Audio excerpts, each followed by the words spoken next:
Credo in unum Deo. Laudetur Jesus Christus, loué soit Jésus-Christ. Amis auditeurs de Verbum Média, bonjour.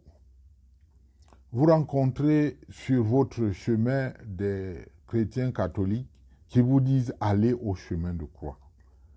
Le chemin de croix est un pieux exercice auquel se livrent les catholiques chaque vendredi de carême. Les plus assidus le font même tous les jours. Après le mercredi des cendres, le chemin de croix fait partie des exercices spirituels du carême qui semble le plus parler aux traditions africaines. C'est ce que je vais essayer de vous faire découvrir. Le chemin de croix est participatif. Avec ses mouvements, ses gestes, ses paroles mémorielles, ses chansons qui sont plus proches des lamentations, il est en réalité un acte de griotisme.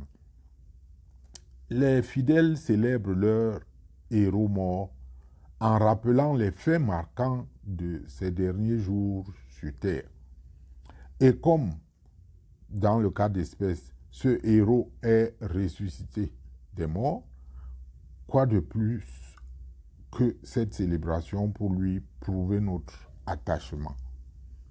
En Afrique, le griot est une personne spécialisée dans la louange et la déclamation des récits historiques qui publient l'éclat des héros. C'est pratiquement une sorte de consacré à la louange des hommes. Par le chemin de croix, en réalité, nous devenons tous des griots. Maintenant, d'où vient cette pratique qui mobilise tant les catholiques africains?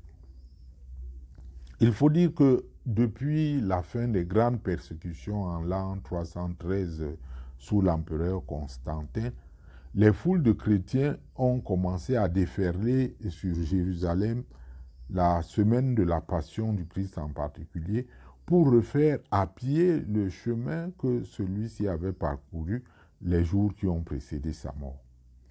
Les premiers chrétiens ont bien transmis oralement cette sorte d'épopée pendant plus d'un siècle. Mais c'est les franciscains, gardiens des lieux saints depuis le XIVe siècle, qui ont conduit à Jérusalem les exercices spirituels des pèlerins sur ce parcours qu'ils ont dénommé la Via Dolorosa, chemin suivi par Jésus allant du tribunal de Pilate jusqu'au Golgotha. Ceux parmi vous qui auraient eu la grâce, n'est-ce pas, d'effectuer le pèlerinage en Terre Sainte, se sentent vraiment très concernés. Ils ont eu ensuite l'idée, les franciscains, de transposer cette forme de méditation sur la passion du Christ à l'ensemble des fidèles, de telle sorte que même les pauvres et ceux qui ne pouvaient pas se payer le luxe d'un pèlerinage à Jérusalem puissent accomplir la même démarche que les pèlerins chez eux ou dans une église qui leur est proche.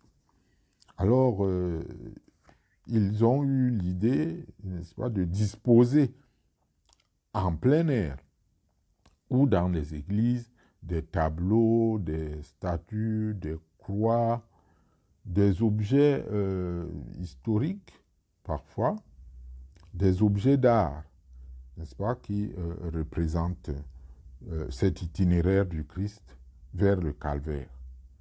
Et il faisait prier et méditer les fidèles à chacune des 14 étapes qu'ils avaient établies et nommées, nous les appelons les stations. Les 14 étapes ont été augmentées avec le temps parce que beaucoup ont pensé que le chemin de croix culmine véritablement à la résurrection. C'est pour cela que vous découvrirez de temps en temps une 15e station intitulée Jésus sort vivant du tombeau et apparaît à ses disciples. Aujourd'hui, si on a l'impression que cet exercice parle beaucoup aux catholiques africains, c'est aussi parce que le chemin de croix a été relu, j'allais dire inculturé par les pères de l'Église d'Afrique, un certain nombre de théologiens populaires, pour ne citer que ceux qui nous sont très proches, les pères jésuites Engelbert Vin, avec son fascicule intitulé « Si quelqu'un », je vous le conseille vraiment, il est très moins cher et il va vous permettre de mieux comprendre ce dont nous parlons.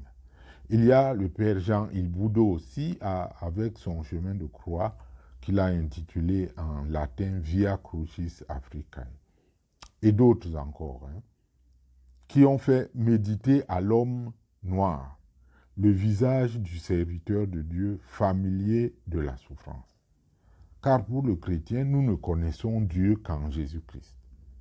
Et nous voyons à travers le chemin de croix que Dieu lui-même souffre de nos péchés avec nous, jusqu'à la lie qui a été, n'est-ce pas, sa mort. La vie de l'homme africain en elle-même n'est-elle pas un chemin de croix? Chaque station nous parle de notre quotidien. Peut-être pas au point où nous soyons persécutés partout et tués. Mais la vie souffrante de l'homme africain, qu'il soit chrétien ou pas, nous permet de mieux comprendre le développement sur la souffrance de Dieu, la théologie de la souffrance de Dieu. En lisant la Passion du Christ, nous présentons notre propre Via Dolorosa à Dieu. Comme si nous lui disions, je formule ça n'importe comment, comme si nous lui disions, Dieu, tu ignores quoi? Regarde-moi. Ma vie est là, devant toi, tout entière. Ton fils Jésus m'a précédé, pour que moi aussi je ressuscite comme lui, à mon jour.